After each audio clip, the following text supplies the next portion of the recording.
اعوذ باللہ من الشیطان الرجیم بسم اللہ الرحمن الرحیم اللہم صلی علی محمد وعلی آل محمد صلی اللہ علیہ وسلم۔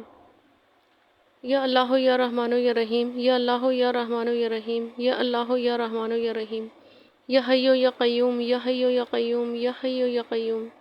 اے غفور الرحیم، ہم سب کے صغیرہ اور کبیرہ گناہوں کو معاف کر کے ہم سب مسلمانوں کی توبہ کو قبول فرما لے، آمین۔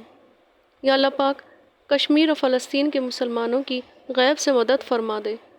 یا اللہ ان کی مصیبتوں کو آسانیوں میں بدل دے۔ یا اللہ اس مبارک مہینے میں ان کی تمام پریشانیاں دور کر دے، آمین ثم آمین۔ یا اللہ پاک ہم سب کے گھروں میں رمضان کی برکات اور فضائل عطا فرمانا۔ یا اللہ پاک ہم سب کے روزوں کو قبول فرمانا۔ یا اللہ ہم سب کو نبی پاک صلی اللہ علیہ وسلم کا سچا عاشق رسول بنا دے۔ یا اللہ ہماری اولادوں کو نیک و صالحہ بنا دے، والدین کا فرما بردار بنا دے اور دین پہ چلنے والا بنا دے۔ یا اللہ پاک جتنے بھی بیمار ہیں جہاں کہیں بھی ہیں، اللہ پاک اپنے کرم سے، اپنے فضل سے ان کی بیماریوں کو شفا میں بدل دے، آمین ثم آمین۔ اللہم صلی علی محمد وعلی آل محمد صلی اللہ علیہ وسلم۔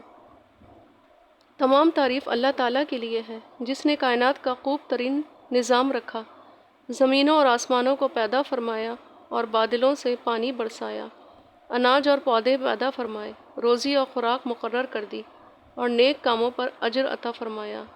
ہمارے سردار حضرت محمد مصطفیٰ صلی اللہ علیہ وآلہ وسلم پر صلاۃ و سلام ہو، جو واضح معجزات لے کر تشریف لائے اور جن کے نور سے کائنات وجود پذیر ہوئی۔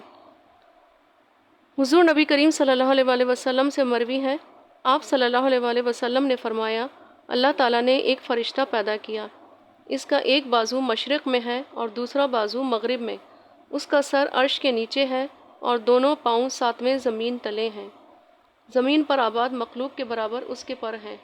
میری امت میں سے کوئی مرد یا عورت جب مجھ پر درود بھیجتا ہے تو اللہ تعالیٰ اسے حکم دیتا ہے کہ وہ عرش تلے واقع بحر نور میں غوطہ لگائے، وہ غوطہ زن ہوتا ہے، پھر باہر نکل کر اپنے بازو پر جھاڑتا ہے تو اس کے پروں میں سے قطرے گرتے ہیں، اور اللہ تعالیٰ ہر قطرے سے ایک فرشتہ پیدا کرتا ہے جو اس کے لیے قیامت تک دعائے بخشش مانگتا ہے۔ سبحان اللہ۔ ایک حکیم کا قول ہے کہ بدن کی سلامتی کم کھانے میں ہے، اور روح کی سلامتی گناہوں کی کمی میں ہے، اور دین کی سلامتی حضور اکرم صلی اللہ علیہ وآلہ وسلم پر درود بھیجنے میں ہے۔ فرمان خداوندی ہے، اے ایمان والو اللہ سے ڈرو، یعنی دل میں اللہ تعالیٰ کا خوف پیدا کرو اور اس کی اطاعت کرو، اور انسان دیکھیں کہ آئندہ کے لیے آگے کیا بھیجا، یعنی قیامت کے لیے کیا عمل کیا۔ اس کا مفہوم یہ ہے کہ صدقہ کرو اور نیک کام کرو تاکہ قیامت کے روز ان کا اجر پاؤ اور اللہ تعالیٰ سے ڈرتے رہو۔ اللہ تعالیٰ تمہاری ہر نیک بات کو جانتا ہے۔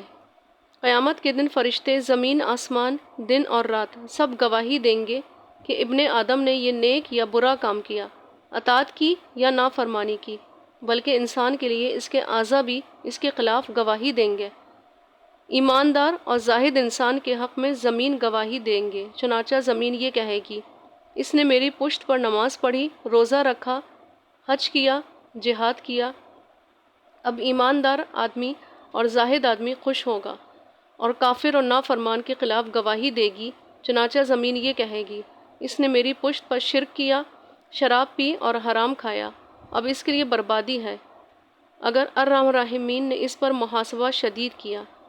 ایماندار وہ ہے جو سارے اعضائے بدن کے ساتھ اللہ تعالیٰ سے ڈر رکھتا ہو۔ اللہ پاک ہم سب کو دین پہ چلنے والا بنا دے، سنتوں پر عمل کرنے والا بنا دے، آمین ثم آمین۔